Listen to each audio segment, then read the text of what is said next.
Hello and welcome to On One with I am Bryce Nana Kwasi. So I'm speaking to Mr. Daryl Bosu, who is Assistant Director for A Rocha Ghana, one of several NGOs who are seeking to protect the country's environment and its resources. Let's take a look at this video when what exactly is happening in Ghana. When we come back, we'll see his face.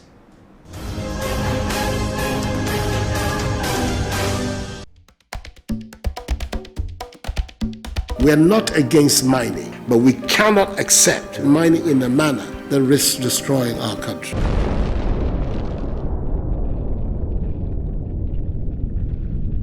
There is a popular view that bauxite can be mined without destroying forest cover, land and water bodies. Interestingly, this view is driving development decisions that will allow bauxite mining in the Atewa Forest Reserve, a globally significant biodiversity area and water source for over 5 million Ghanaians. The process of bauxite mining requires the clearing of land, which includes the removal of forest and other vegetation. This is then followed by processes that remove the topsoil before digging the laterite soil, that is the red soil, which contains the bauxite ore that is further processed into aluminium.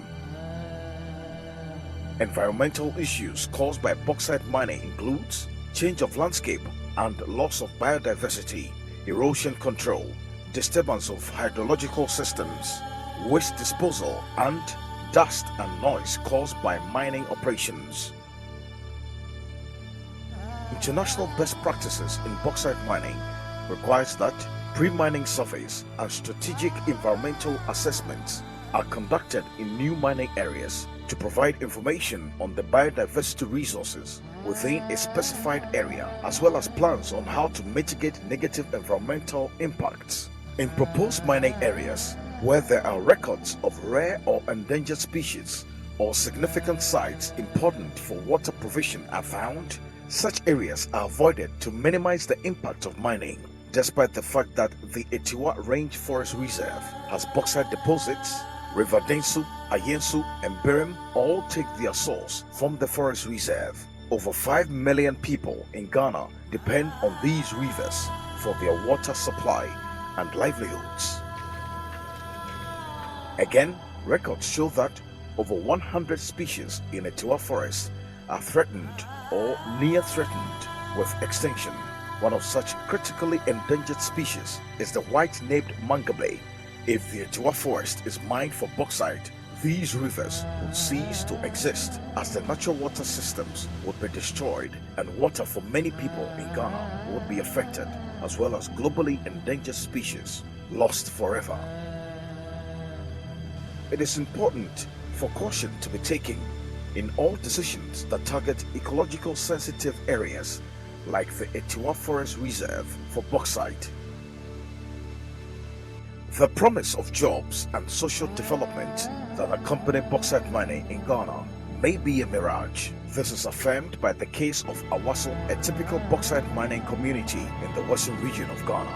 Since 1940, 78 years of bauxite mining, the community has seen very little development and nothing to show for excessive bauxite mining in the area, except lack of sustainable jobs for the youth, poor infrastructure, and heavy pollution of their water bodies.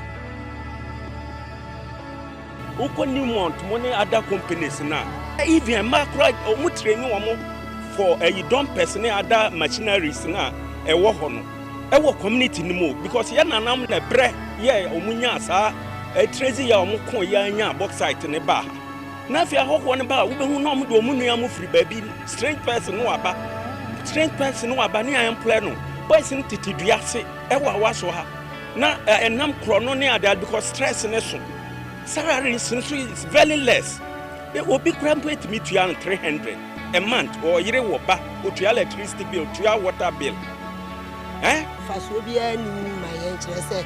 Say, yeah, bending ya better years, yeah, Maya woman, I do a wa, and ye young fashion.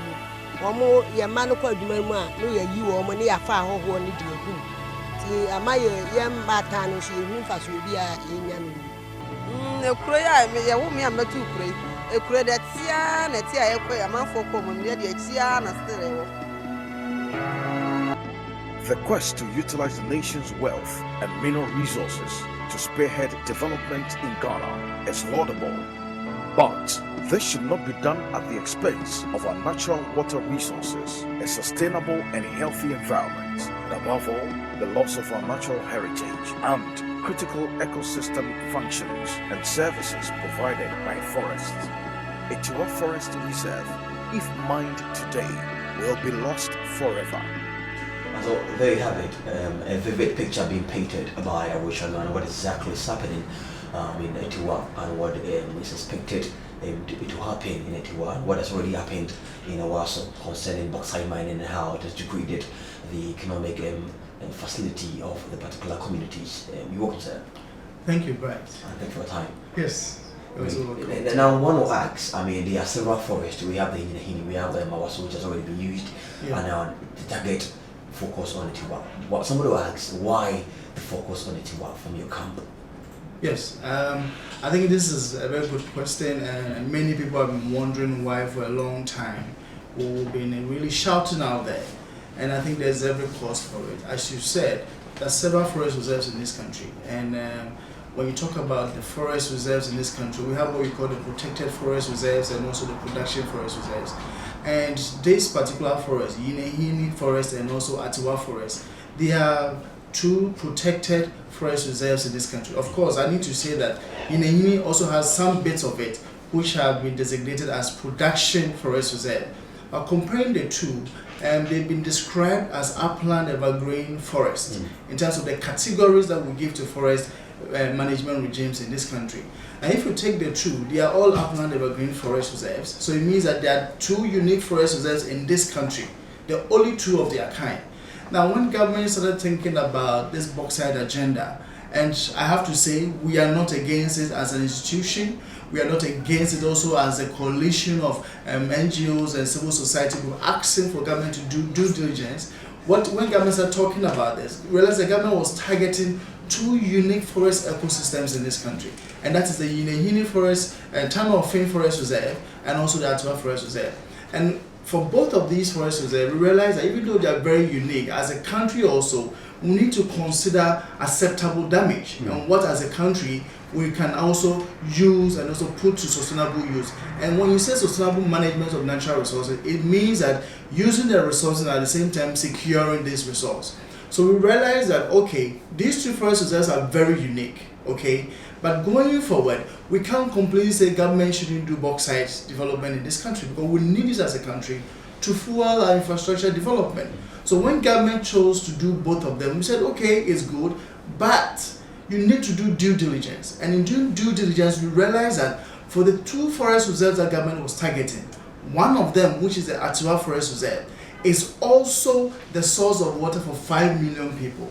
And due diligence and any responsible mining will consider what then is our option. And when you come to Yinehini, you can actually manage the damages that will be caused there. But when you come to Atewa, you are actually putting the source of water for 5 million people at risk. So if we say go ahead, then that will really be jeopardizing our potential access to water in the future.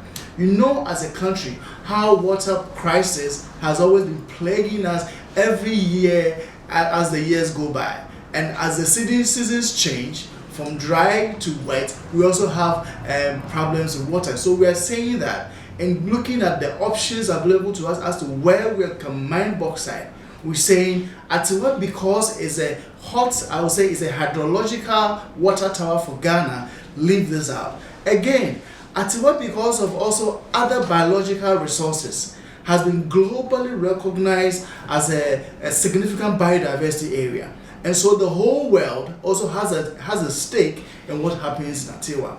Of course, somebody will say, if all of these things are there, we need the money. Yes, we need the money, but people need to also know that if you consider even the bauxite reserves in Yinehini and Atewa, Yinehini is known to be of high-grade quality bauxite. I'll be coming to that. Yes. Okay, but we know we've had several mounts engaging in what exactly is supposed to be done to Atewa Forest. Either turn to a national park or to be left as it is at the moment, but not to be given for mining of bauxite. Now, what makes it so special as to compare to other forest reserves?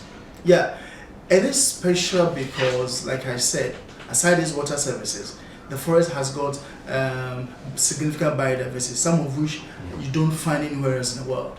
Actually, scientists across the world have described this forest as one of the finest variants of evergreen forest ecosystem you can find anywhere in the world. So, I mean, with this at our disposal, this information available to us, one will expect that any development in this area would really try and ensure that there's due diligence, and this due diligence will go, really, do we need to take this? Do we need to destroy this? And even considering for how much? $15 billion US? Yes, the 15 billion is for all the bauxite resources in this country, not only the one coming from. So I can imagine that just a fraction of that 15 billion will actually be coming from Atewa if it really gets down to business. So the 15 billion also about 2 billion, not correct? Yes, the 2 billion is even now what we know is in the system now, and like the parliament has signed the agreement, and from what the finance minister was saying, that is directly focused on the Yini concession. So yes, 15 billion is what the government is saying we are going to get from exploiting our bauxite resources. As to how much specific quantities from what we get from the low bauxite in Atewa, we don't know yet. Now we've had the senior minister for come say that we can actually mine, but responsibly, to ensure that we don't even affect any species or anything in the forest. Is there anything like responsible mining? Yes, I mean, that statement, when we heard it, we were really shocked that for the Minister of State and also the senior minister, like you said, coming out to say that responsible mining starts with you assessing, do we need to mine in a place in the first place? That's where it starts. Responsible mining also starts with ensuring transparency in the process. That's a very good question we need to ask the government, and we need to ask all stakeholders within this who are interested in this development agenda. Responsible mining also includes ensuring that there's good governance aside the transparency. But in all of these cases, we realize that the government has failed to ensure that the tenets of responsible mining is actually respected. And I need to say, bauxite mining in a watershed can never be responsible to start with. There is no experience anywhere that bauxite mining has been responsible. It's a very dirty business, and it is one particular extractive industry. You would rather take all the precaution to avoid causing damage if you can.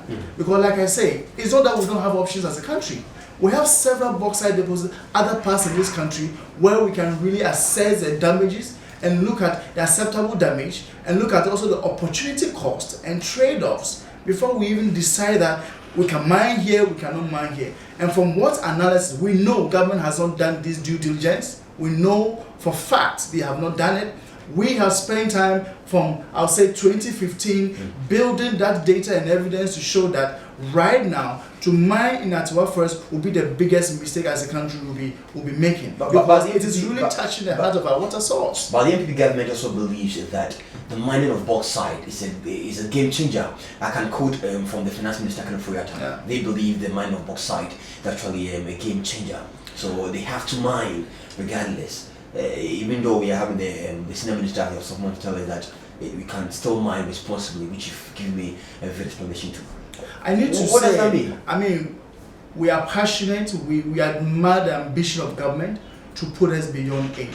We are confident they can do something good, but there are certain decisions that we think that if they do not put in place the necessary policy measures, engagement, and ensure that there's inclusive engagement with all stakeholders, then we are going to fail. And I need to say, that statement is really a political statement anybody will make. But when you want it, and there's no record anywhere in this world that shows that bauxite mining has really been a game changer for any country. Guinea, close by here, they're doing bauxite. We know of Malaysia, all of these countries. Just go and see if there's been this transformation they claim it to bring. I think we cannot even use our own. Exactly. Our soil is just close example, by here. yes. 78 years of bauxite mining. What do we see? The communities are still depraved, they are poor, even jobs within their own enclave, they can't find it. They can't even harvest resources close by because there's so much pollution. So that I would say that it is good to be ambitious, and I know if we manage our bauxite resources very well, we can do something better with it. But that doesn't mean that everywhere there is bauxite, we go and dig it. Now, take me through the biological wealth of Atewa as compared to any other forest in the country or in the world. Yeah, so Atewa is roughly, you can say, about 240 square kilometers, just 2 hours drive from Accra. And like I said, it's one particular forest that, as anyone who drives very often from Accra to Kumasi or come either way, you see that this forest sits on a hill about 800 meters above sea level and is constantly within the clouds. I mean, it's a beautiful sight to behold. No wonder if you get to the eastern region thereabout, you see how rich the place is in terms of vegetation. And this forest, aside it having water flowing down 8 hills, 3 major rivers, the Densu, the Ayensu, and the Birim, you have significant biodiversity, about 100 species which are known to be on the critically endangered list of the world, are known to be habited in this particular forest. So it's a very unique forest. And even considering aside the water services, it's also, I need to say, like every mountainous ecosystem, there is minerals underground. Unfortunately, it is this mineral that many people are interested in. But I need to say that if you look at what is on top, there's much more worth in that compared to what is underground. Now, let me ask you this very quick. To what extent have you driven your campaign to, and who have you spoken with to make sure that the Atewa Forest is sustained? Yes, I mean, this question, I think that I need to say that many people think that this campaign just started last year. But I need to say this campaign has been ongoing since 2012, when we realized that there was a bauxite concession given out to a company to do prospecting. And when we raised our land with several other NGOs, the government, together with the Ministry of Lands and the Forestry Commission, engaged with us and started working with us on the pathway of achieving the national park status for the forest reserve. And the reason why most people didn't hear about it was because the government was listening, was working with us, and this was way back 2012. And in our engagement, also we work with the traditional authority. We have been working so much with the Ochenhene of the area, who, as we know, he has a long-time record of showing commitment to the upgrade of this forest reserve into a national park. We've worked with several agencies where we set up a roadmap to upgrade this forest into a national park. Up until 2016, as far as I can tell, there were processes were far underway to ensure that we get a gazette for the national park status. And then there was a sudden turnaround from government. There was a change of government. We expected that as a continuum for every government, the government will also follow through with existing processes. But unfortunately, we're met with the bad news of targeting this important watershed for bauxite. So our engagement has been very elaborate. We've tried on many occasions to even reach out to this government. I would say we've not been successful. We've only met them once, and even not directly the team that is in charge of this process. Since then, the doors have been closed. No more listening to us. We shared all documentation that we can find with them. We have also even reached out to the Chinese ambassador. They have also refused to respond. We are still knocking on their doors, and appropriately, we are going to find other means to get to them if they won't open the doors. What if government is not opening the doors? Let me ask you this. What is the stand of the 3 environmental commissions? Have you spoken to them? Yeah. Have you had anything from them? Yeah. What are they saying about this?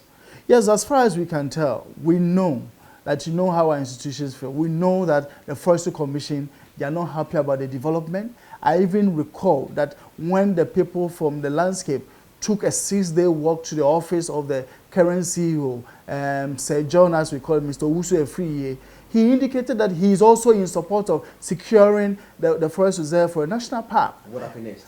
Exactly. What happened next is also the question we asked. They seem to have changed around because probably the political voices have been too strong for them. And I even recall the same CEO also went with ambassador from the USA and the Dutch embassy, and there he said that this forest needs to be turned into a national park. So we are actually really shocked by the sudden turnaround, but we know the masses within these institutions, the Forestry Commission, and even the Minerals Commission, I can say, behind certain discussions we've had, behind closed doors, they have indicated that this forest shouldn't be targeted for bauxite mining because they have a reason why. The reason is that the bauxite is low grade.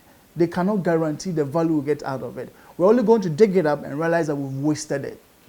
So now, mining of bauxite cannot be compared to gold mining. No. where holes are being digged or are being dug, if I should put it. Yeah. And the whole surface of the soil is supposed to be removed, Yeah. carried away, processed. Yeah. And so the soil is left there and open. Actually, you leave a big dugout in the area. The replacement, or what they call reclamation. Reclamation or whatever. Yeah.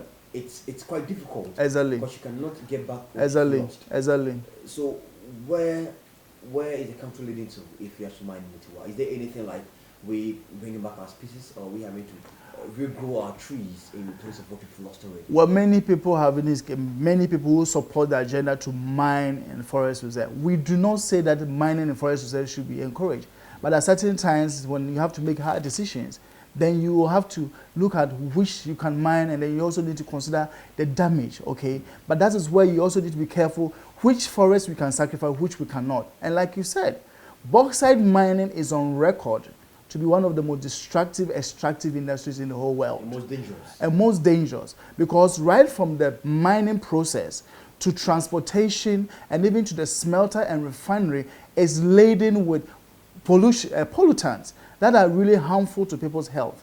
When you are mining, you have this red dust in the air that you can really causes a lot of respiratory problems for all the communities around. And I experienced with engaging with people in Awaso, when it rains, they are not able to harvest rainwater because the air is polluted, and they cannot be assured, guarantee that when they harvest water, the water will be clean. Again, once you are transporting, you can imagine the dust that blows around. So people eventually get also infected with several respiratory diseases. And then it comes to the smelter.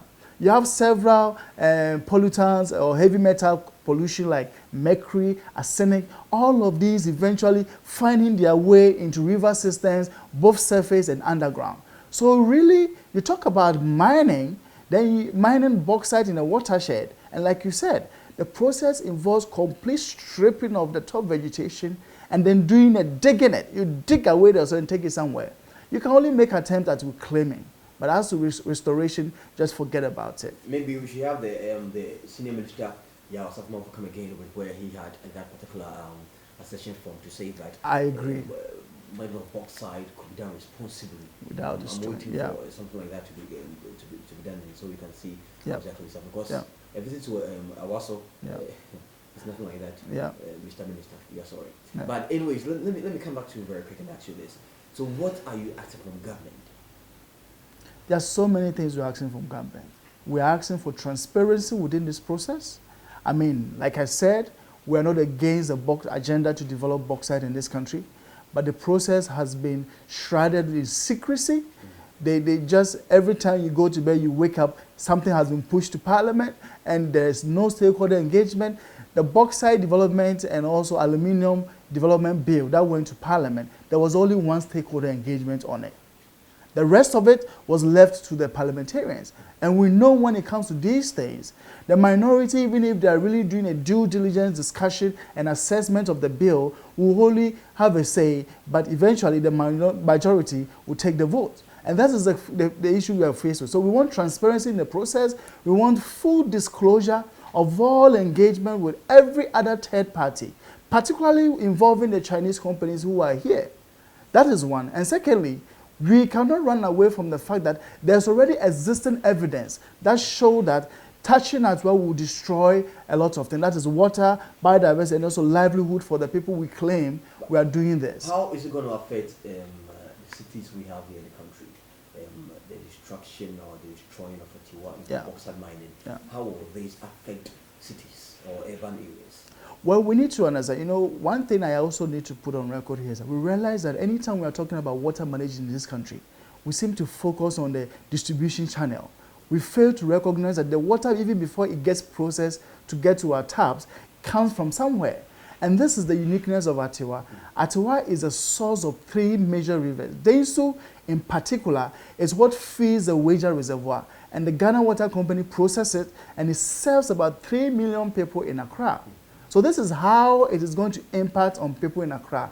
Your water source is at stake. 2014, when Wager Dam broke down and there was some maintenance going on, we saw how the whole city was faced with serious crisis.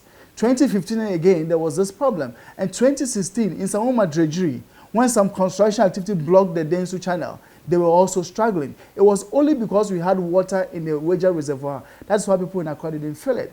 But with this bauxite mining, with all the pollution that is going to go on, definitely it is going to affect the quality of the water flowing down. And that means that the quality of water coming to people in Accra will also be affected. Again, the Ayensu River flows all the way, gets to the central region. Winneba people in Swedro also get water from this. Already you know about the hardship people in the Kibi environs are facing because of the pollution of the Birim River. Now it's like a muddy pool. Exactly. So even if just from the gold mining we can see this, how much more this big galamsey right in the middle of our water source. And I can imagine that people in Accra should brace themselves for it, and the people in Winneba who get water from Ayensu should also brace themselves. So this is how cities are also going to be impacted. Again, the forest is serving a very important role of purifying our air, ameliorating the impact of climate change. You can't move from hot to hot all the time. We need some cooling within the system. It might be so far away, 2 hours, but its purification services and also sort of ameliorating the heat system and controlling temperatures is also helping we the people here in Accra. Our food supply is coming from the Kibi area, the plantains, the cocoa and everything. When the galamsey started, the fields that were abandoned, there was a warning to all the farmers out there that they shouldn't do farming on this because they were polluted. The same way, with all the pollution of red dust in the air and the contamination of water bodies and all of that, forget about fish, taking fish from the rivers, because if it gets polluted, you can't eat them. And this is how we are all going to feel it. So it's not just the people in Atewa who will suffer. Almost all of us who are connected to the value chain of water from Atewa would really be impacted as well. And I know definitely residents of Kibi are going to be told that there's going to be massive workforce. You're going to be given employment, you can be carrying water, you can be doing something like that. But have you thought of the machineries, how machines are going to be made to work in replacement of human beings? Have they been educated enough on the consequences of allowing themselves to be used for mining of bauxite? I think you make spoken to any of these residents, any of these. Oh yes, we've been working in the landscape, like I said. We've been working in the landscape since 2012, and we are in constant engagement, trying to build environmental awareness in them and consciousness on how they can use resources. And one of the things we're also doing is do an outreach for them to know both the positives and the negatives. But if you weigh the two, the negatives outweigh the benefit. Like you said, the promise of jobs is always a narrative that our politicians put out there to convince people to accept a particular policy. But really, the experience again on the ground, the experience right in Ghana and elsewhere shows that bauxite is so mechanized that you really can't get so many people employed. Awaso has been in operation since 1940-something, and is now over 70 years. But the thing is, it has only ever employed 800 people maximum. Now, as we speak, the maximum number of people Awaso employ is not more than 300. And that is a mine that's been operating for... There were promises of 800. There were promises of 800, you see. So they really bring in the 800 people, and they realize that it is not becoming efficient. To really run an efficient mine, you need to have the right people in the right places. You can't do politics with it anymore. So you realize that running at an efficient level, you really need just about 300 people. That is what is happening there. And that's why the people are complaining that the promise of job has not been met, which is the case for every mining agenda that is put out there. And I've been told that these same Chinese who are mining on our side are importing bread, importing water, and so on and so forth. So what exactly is going to be your use? Exactly. You have promised a huge number of jobs on the side. What do you think government is not doing right when it comes to having to deal with the ordinary Ghanaian? Well, I think one of the things government needs to do, and as much as we laud them for some of the ambitions they have, we all need development. We want to encourage every government to pursue an aggressive infrastructure development for this country, but we think that should be done in a sustainable way.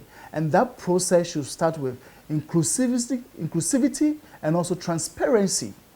The process should be adequately discussed by stakeholders and for us to make a choice. These are the opportunity costs. What can we accept as damages in relation to this? And this is where the government is not being truthful. And we don't even know, apart from the parliamentarians and the people and the government's own people who speak about what is really in the deal, how much do the ordinary Ghanaians know? we don't know much. We as an organization and several of our partners trying to get information, it's been so difficult to get any information from government. Information is key. And I think that is one thing we should start with. And again, we think that the government should really commit to our welfare rather than responding to the interests of third parties. And here I'm talking about the businesses. If the buyer is not going to be careful, I think that as a government who is working on our behalf, they should ensure that there's all due diligence to ensure that our resources are sustainably utilized. We need bauxite doesn't mean that we dig it everywhere. I'll say once again. All right, so I'm still here with Assistant Director of A Rocha Ghana, Mr. Daryl Bosu. We are back after the break with more here on One.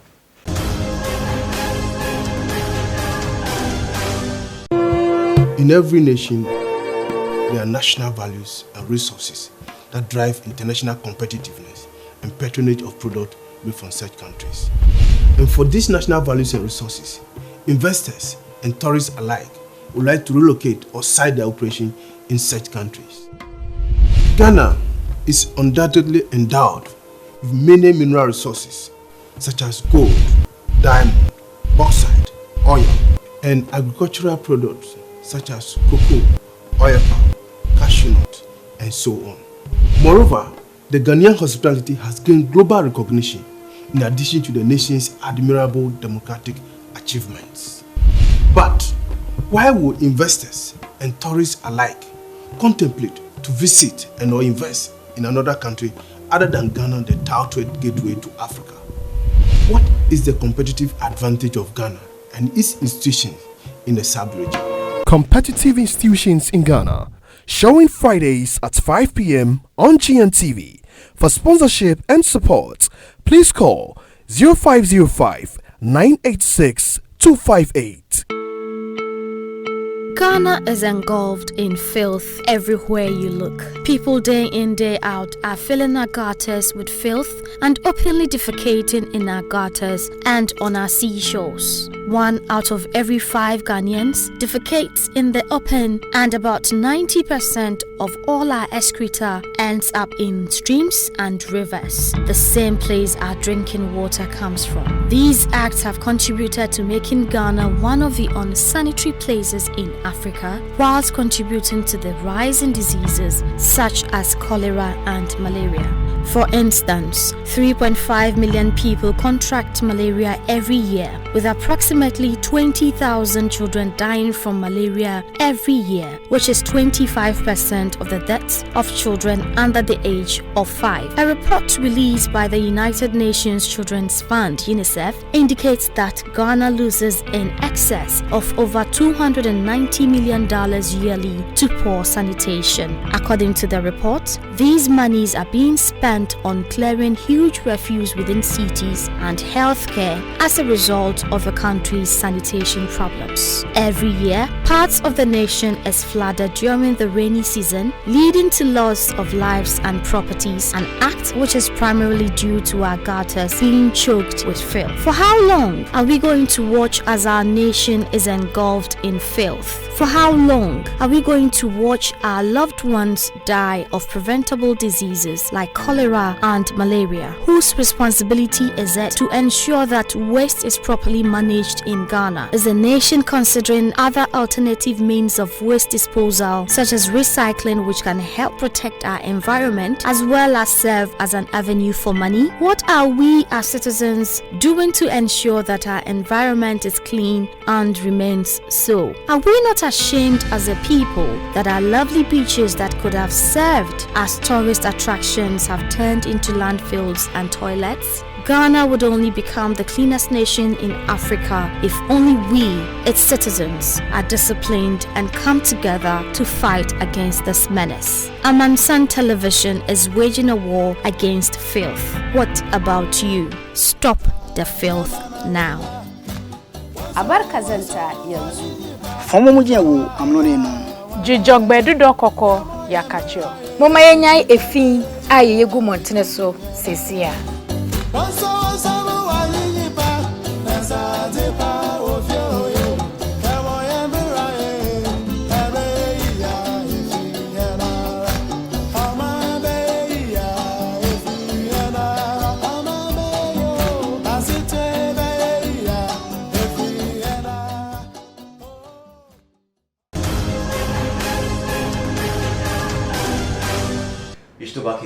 one with, my name is Bryce and I'm still here with Mr.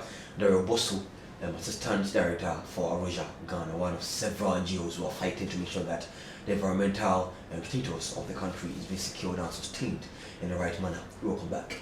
Now, let's compare Atewa to Yinehini, even if Atewa, and tell me what will happen if Atewa Forest is excluded from the mining of bauxite on the average of an amount of 15 billion US. If Atewa is excluded, what will happen? And that Yinehini has the capacity to be dealt with.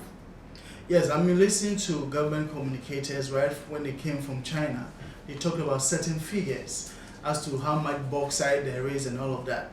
And really, we have also tried to query those figures they put forward and realize that, yes, the figures they are putting out there, there is a lot of some detail in that. And we have also realized that, actually, if government really wants to go after the quantity of bauxite they need, you can find all of those figures, all those value in Yinehini. Let's start by looking at the quality of bauxite in both sites. Yeah. So like I was saying, according to records, also from Minerals Commission and others who have studied the quality of bauxite from these areas, you realize that the quality of bauxite in Yinehini is estimated to be of very high quality. So if you go take it to the market, you're expecting to get premium price for it.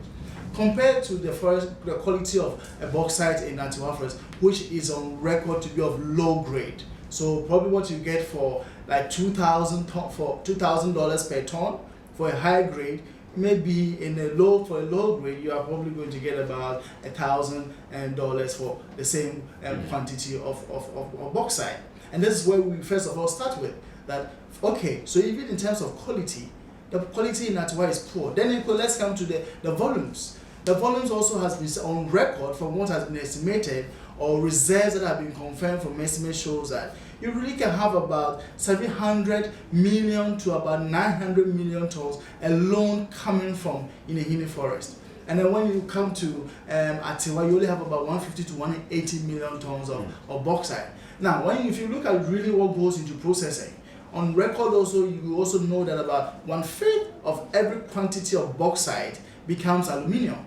And that translates, if you really compare it to the prices now, that is all things being equal. We know that prices can go down, they can also go up with the demand also on the market and the international political play of what is happening to aluminium with Russia, with China, and with the US. The prices could actually go up or even come down depending on the demand. So we are looking at roughly about the government really getting as much as they claim they want from the reserves alone in Yinehini. So as a country, we can do without touching Atewa for his low-grade bauxite. That's what I was just about to ask. Yeah. So even if we let go of Atewa, we can still mine and get the estimated figures or amount that we are looking for. Exactly the point we are also making, because this is also from our own calculations that we have done. And like I said, once it is low grade, you just can't really expect much from it. I mean, it's up to them to say, okay, this one is this is low grade, I'll give you this. They decide what they give you, but for the premium, you know what you are getting. So one other thing we don't need to forget, bauxite processing, the whole business requires sufficient amount of water. So already the water within the enclave will also be affected, and then again it also requires sufficient energy to process it. Do we have that? Vacuum That's a good question. The main reason why vacuum has been shut down for some time now because we don't have the energy for it. So in this case, how is this going to be a game changer if we don't have the energy for it? Do we have already? I foresee it's going to increase energy prices if they do not bring other energy streams online. And that is where we also need to be very concerned, because that also means that the agenda to also bring coal-powered plants into this country, something a lot of us have been fighting against, is also probable. So you see, you start a chain of a dirty business of bauxite, it ends up bringing other dirty businesses into the system. And this is something we also need to be very, very concerned about. So looking at it, the volumes, the quality-wise, we have all that we need as a country, unless we want to be greedy and ask for more than we actually can buy. Now, someone will ask, if I'm to dig or mine for bauxite or gold, I know there's an estimated year or number of days or months that I'm supposed to go on digging till I'll be done with the site. Comparing Nyahini to Atewa, how long is it going to take for these two sites for one to mine for bauxite? Well, yes. I mean, for this, you really need to look at the quantities in the ground, and also how much the operations can take out of the ground every year. And if you are looking at about 6 million tons per year coming from the processes, we are looking at going for about 150 years. And 150 years and over. I mean, this is how far we think that if it is the production in terms of the offtake is about 6 million tons per year, because if you have over 700 to 900 million tons, that's what we are going to expect. But for Atewa, we can look at the maximum of about from 30 to 40 years is how long they can go, because also of the quantities there. So 150 to 180, you can't really spend a lot of time taking that out, and then within 40 years it's gone. So after 30 to 40 years, there will be nothing like Atewa. After 30 to 40 years, I need to say, right from the first 10 years that they touch it, forget your water quality, forget the biodiversity, and forget the forest. I know definitely they've promised jobs for residents in the community. What number of workforce are we to expect comparing Nyahini to Atewa? Because I know they promised people of Awaso of 800 labor. Yeah. And so let's compare if Nyahini has this high number of bauxite in there and Atewa has this low number in there, comparing it to all the other forest reserves. What is going to be the workforce of employment of people or residents? So we need to look at it in along several lines. First of all, in the mining itself, and like I said, it's becoming very mechanized. And if you look at the size of what is in Atewa, I don't expect the government to employ more than 300 people actively working on the mine side. We need 30 to 40 years. Yes. More than 300. I mean, the only thing they can do is to make it look good by bringing in all these hands even when it's not necessary. But every efficient mine, just look at the Obuasi place and how many people do they really employ? They're actually counting on the other indirect businesses they create. But there are several other opportunities that can create the same indirect business opportunities for people. But actually on the mine, just like we have the case say in Awaso, if it's any case to help us understand the situation, I don't expect them to employ more than 300 people. And then again, like I said, the only time they can show that they employ more people is to bring in people and do all these agenda of, we have employed about 800 or really, but effectively and efficiently, the mine cannot operate beyond more than 300 people. And then we also come to the smelter. Where are they going to establish the smelter? And all of these processes, I need to mention again that they are highly mechanized over time. And also the Chinese will definitely bring in their own expertise. How many Ghanaians really can they employ? If you look at the immediate environs of Kibi, how many of them, all these young men who are hailing, we want bauxite, we want all of that, how many of them have the skill set to actually be employed? I only see them serving as laborers, working on the loans of the managers who are in the system, nothing more than that. And then again, a few hotels here and there, but actually, at the end of the day, the place is going to become so dust polluted that no one will want to live within that area because you're going to be worried about your health. I personally visited the gold mine sites in Kibi and comparing it to what is expected in bauxite is mine. I mean, how would you rate that if I'm to ask you? Yeah, so for the gold mining, you realize that we didn't have to deal with any dust. People were digging, put the soil away. But with the bauxite, I'm telling you, it's going to be worse than that. If you have seen in the video you showed, you've seen how they've actually stripped the land of vegetation and the way the dust is all over the place. That is how bad it's going to get. It's actually worse than what we have seen. And aside that, of course, you also saw our water bodies being polluted. We wouldn't have a different scenario with this one. But this one, you're actually going to see your water becomes red with pollution, with dust all over the place. And again, if you look at many areas where these things are happening, you have to talk about the significant health impact of the dust in the air, red eyes, sore skin, and all of that is associated. You need to talk to people somewhere in Awaso. They will tell you, some of the workers, they tell you their problem. They know they are sick, but they can't say it.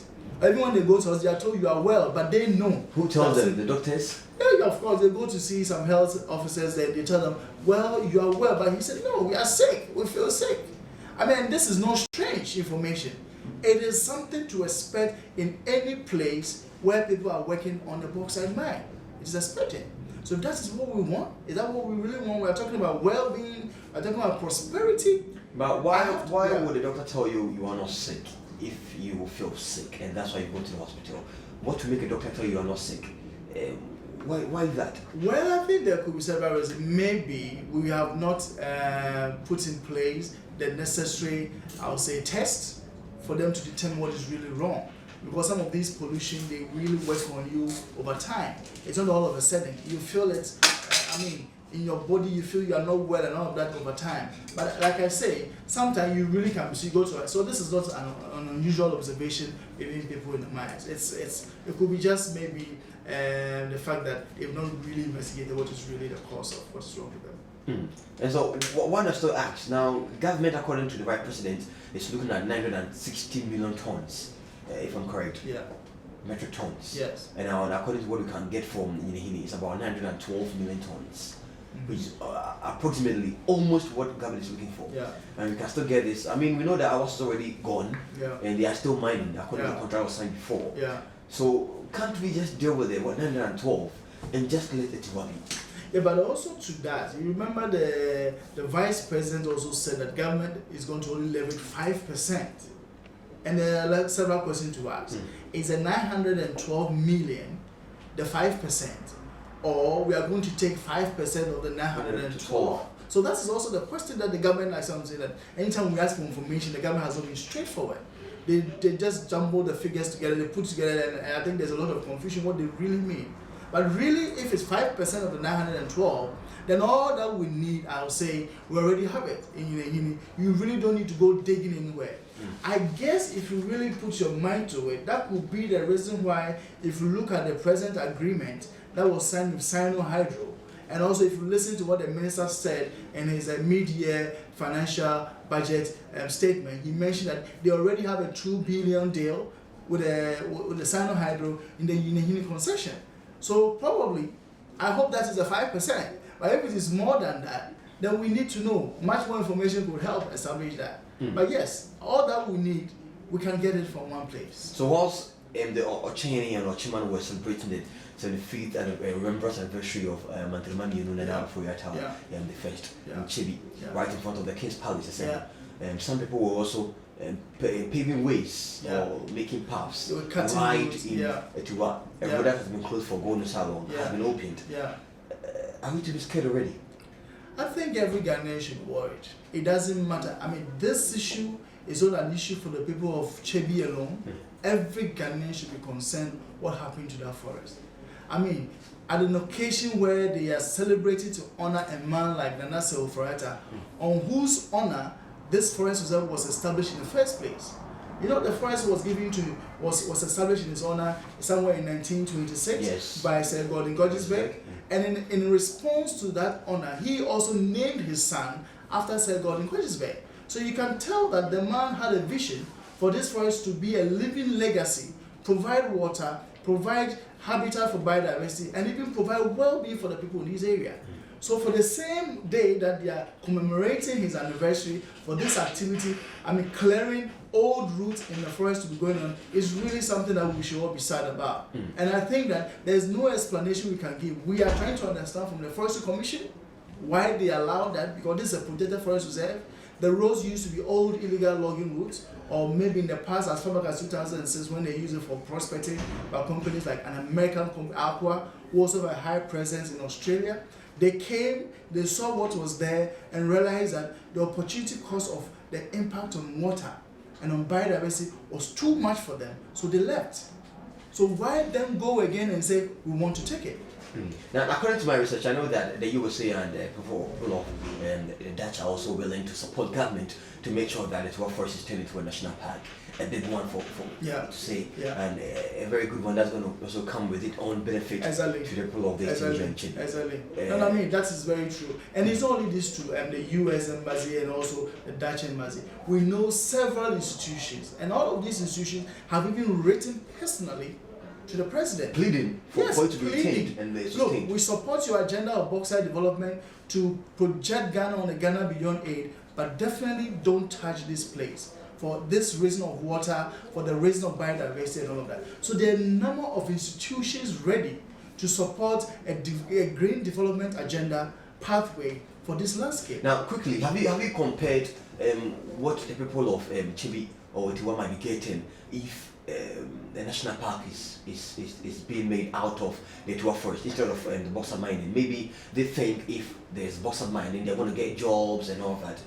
Comparing jobs or the benefits gained from bauxite out of Atewa to jobs or what to be derived from the national park made out of Atewa Forest. Compare these two. Which has the best benefit? Okay, so I mean, to answer that, at a point we're also very not convinced as to the real impact of bauxite or even a national park. So we commissioned a study which we call the economics of Atewa Forest Reserve to look at using Atewa for 3 different scenarios. Leaving Atewa the way it is now, business as usual, nothing goes on, it is let people go in and out, or an option of a national park.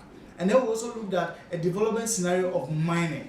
We realized that for the most significant one, which is the option of national park and the option of bauxite mining, we realized that if you leave Atewa as a national park, you create jobs, green jobs for people in the landscape. You also enable the water system to flow and people downstream also benefit. Like I said, 3 million people that can benefit from the water services. So you are looking at several people. Again, don't forget, this area also supports a thriving cocoa production landscape. So you can also talk about the people within this area getting all the jobs from the cocoa. And we also see opportunities from other green businesses springing up because of the national park agenda. We are already talking about a cocoa processing industry there, which can also employ a number of people. The national park alone can employ not less than 200 people. And then we can talk about the added tourism focus or base industries that will also spring up. Compare that to a bauxite scenario. You might get people 300 directly being employed. Downstream water users will be affected, and then also cocoa production will also definitely go down. Then again, we are going to lose all the biological assets within that area. So from the study that we did, we realized that in the long term, well-being and prosperity is guaranteed if we leave Atewa as a national park. But within for a bauxite, 30 years, like I said, you are done. The area is depleted. All things being equal, is Atewa Forest worth the amount? It is so much more, so much more. I mean, we do our best to estimate some of the benefits we can get. But you need to know that a lot of the natural assets that we have, most of them are first of all priceless in the first place. You cannot use the money from bauxite to replace them.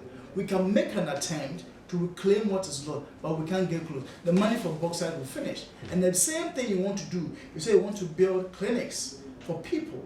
In the first place, bauxite is going to create a lot of health issues in the area. You definitely will need a clinic. But if you do a national park, you have people who are well off, healthy, can go to work, can go about their business. This is how you build a prosperous and resilient nation, not by engaging in industry that already take away the resource base necessary for livelihood and also for health. Okay, so the Chinese officials back in their country have signed a deal to create a giant panda national park just this year 2018. And the Bank of China has pledged at least 1.1 billion euros to support the project. Let me tell you this as well. The land or the area to be protected is 227,134 square kilometers, and yet they are coming in Ghana to buy our land or leverage whatsoever is being tendered as for bauxite mining. The paradox of the times. Thank you, sir. Yes. So I've been here with Mr. Daryl Bosu, the Assistant Director for A Rocha Ghana. My name is Bryce Nana Kosiamani, and this has been on One with Amina.